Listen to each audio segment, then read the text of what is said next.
Kalau menurut teman-teman, night market manakah yang terbaik antara kota Harbin atau kota Shenyang? Yaudah, daripada berlama-lama kita langsung gas aja langsung.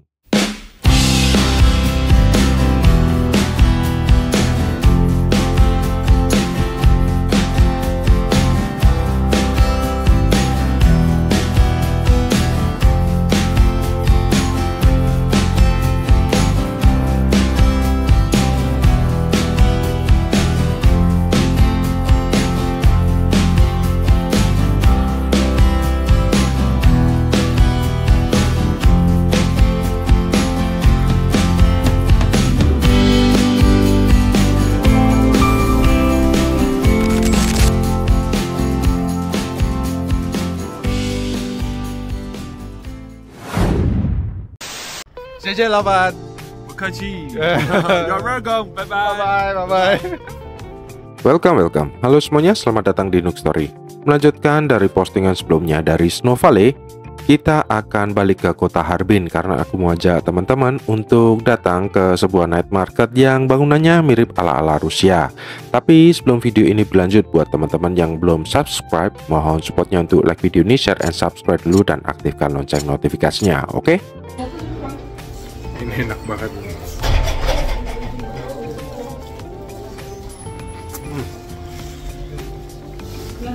So good. Di tengah perjalanan kita mampir dulu ke rest area. Ya, mengingat perjalanan dari Snow Valley hingga Harbin ditempuh dalam waktu 5 hingga 6 jam tergantung kondisi jalan. Jadi ya udah. Oke, tidak lama kita nyampe juga di hotel nih. Dan hotel kali ini memang sedikit unik. Walaupun hotelnya bintang 4, tapi di hotel ini mereka menyediakan kamar yang semacam hostel. Yang pastinya ini juga pengalaman pertamaku, jadi aku belum bisa ngomong banyak. So, daripada berlama-lama kita langsung masuk aja ke kamar, kita survei yuk. Oke, memasuki ke kamar. Di situ bednya ada 3, lengkap dengan TV dan meja TV. Di situ ada amenities, sendal dan lain sebagainya, handuk-handuk ya. Dan di sini bednya 3, lengkap. Ya mirip hotel pada umumnya. Di situ juga ada meja dan ada teko-teko ajaib beserta perlengkapannya. Dan ini adalah pemandangan dari kamar kami, dan ini adalah kamar mandinya. Share kamar mandi. Jadi nggak heran kalau aku bilang ini mirip hostel. Dan kamar mandinya seperti ini, so bisa dipastikan aku nggak mungkin mandi. Dari hotel kita langsung menuju ke Chinese Baroque Historical Church. Kira-kira sampai sini jam 2 siang. Karena memang di Harbin jam 4 udah gelap, jadi kita mesti buru-buru nih. Tapi sebelumnya kita mau makan siang dulu di pusat kota Harbin. Dan kita menemukan tempat makan yang cukup unik, mengingat ini di Cina, tapi kita bisa menemukan rumah makan yang bisa menyediakan halal food karena pemilik restoran ini kemungkinan besar dari Xinjiang, di mana populasi umat muslim di sana cukup besar. Dan buat teman-teman yang penasaran tentang provinsi Xinjiang, aku sudah buat videonya, teman-teman bisa klik di pojok kanan atas. Nah, lazimnya resto-resto di Cina selalu sedia ayam, sapi, ataupun babi. Nah, kali ini kita makan daging kambing ataupun domba. Sebetulnya agak unik juga sih kalau kita di Harbin gini, tapi kalau kita ke Xinjiang itu adalah hal yang biasa. Nah, selesai makan kita bisa langsung jalan kaki menuju ke China Baroque Historical Culture, karena emang nggak jauh sih lokasinya.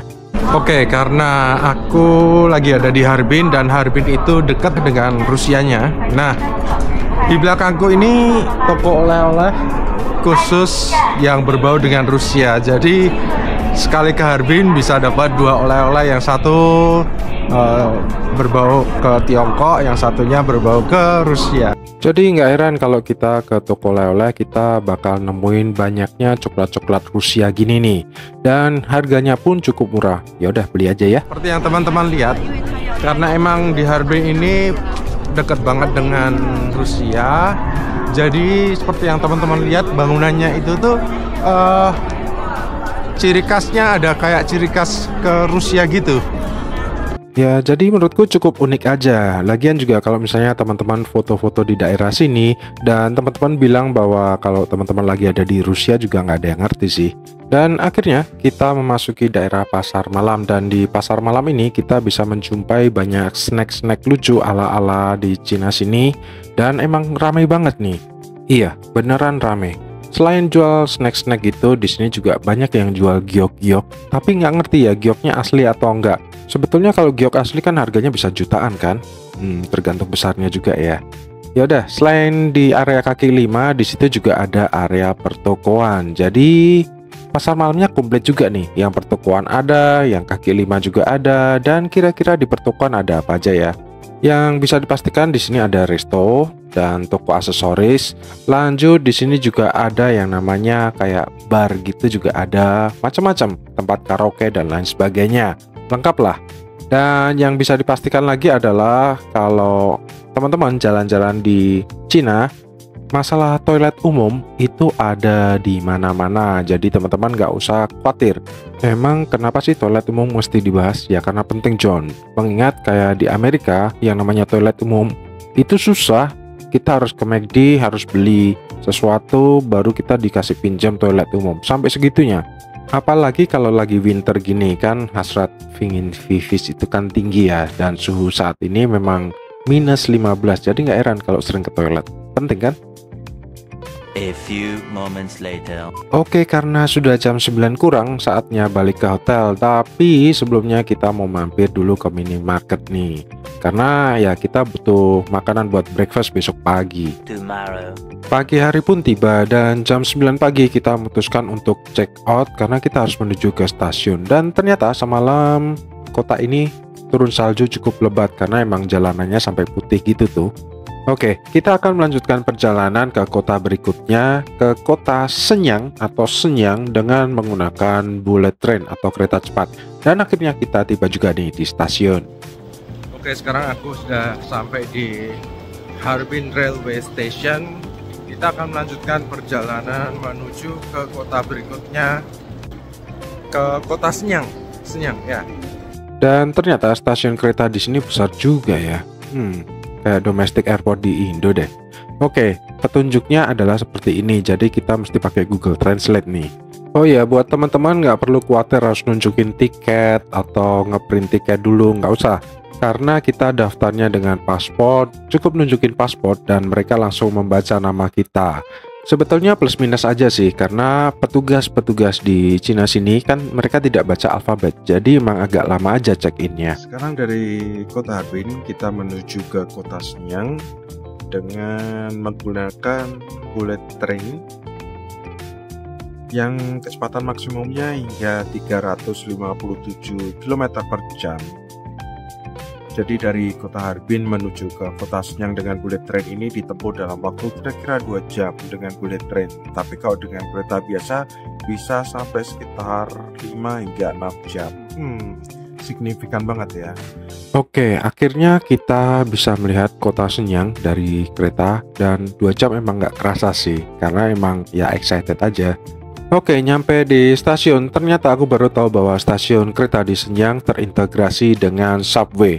Sekaligus pastinya ada food court, jadi ya udah kita makan pagi dulu. Karena kita nyampe sini udah jam 11-an dan kita belum makan pagi karena tadi buru-buru kan. Dan menurutku food court di sini oke juga karena menunya banyak juga. Ada kimchi juga loh. A few moments later. Dan dari stasiun kita langsung menuju ke hotel. Awalnya aku pikir kota Shenyang ya nggak sebesar Beijing atau Shanghai atau kota metropolitan lainnya. Tapi ternyata juga nggak bisa dibilang kota kecil karena emang tower-towernya, building-buildingnya, atau mungkin akunya aja yang kudet, kurang update gitu ya. Oke, dari stasiun menuju ke hotel paling ditempuh dalam waktu 20 menit. Jadi bisa dipastikan bahwa stasiunnya ada di pusat kota karena emang nggak jauh. Yaudah, karena udah sampai hotel kita masuk dulu untuk urus check-in ya. Dan kalau kemarin kita udah pakai hotel yang bintang 4 tapi rasa hostel, ya kali ini kita ambil yang bintang 5. Yang kamarnya beneran bintang 5. Makanya yaudah kita langsung masuk aja, kita room tour dulu. Dan begitu masuk, di sini ada bed area karena kita pesennya yang dual bed. Lanjut di situ juga ada semacam sofa, kursi, table. Terus ada TV, dan ada semacam chiller gini, kulkas atau chiller ya, mungkin kulkas ini ya, ini kulkas refrigerator gitu. Lanjut di sini kita dapat 2 bathrobe dan beberapa hanger di sini bisa kita manfaatin.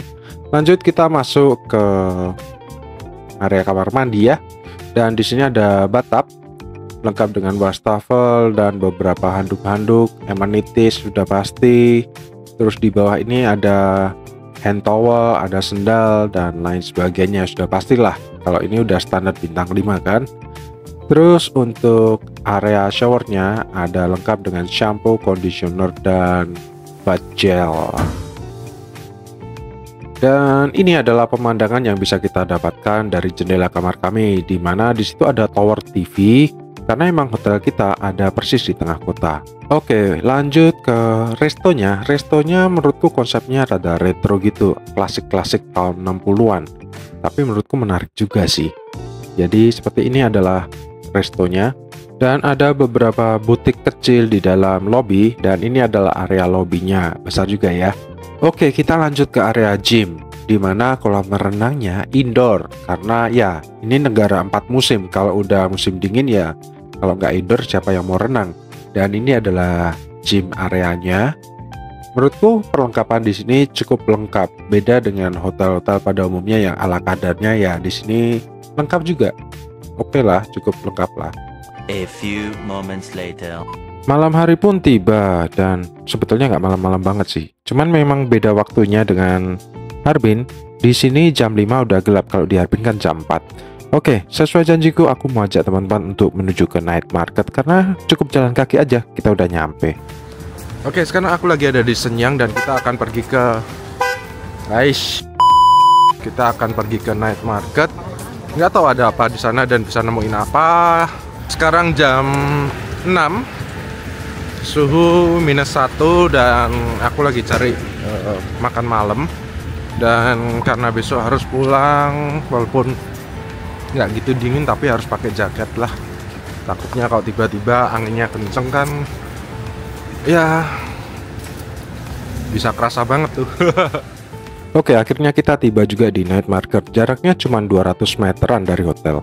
Oke, sekarang aku sudah ada di night market dan katanya sih di sini pusatnya snack-snack gitulah, camilan-camilan gitu. Tapi ternyata yang aku lihat camilannya itu bukan bisa dibilang enteng sih. Camilannya berat-berat, John.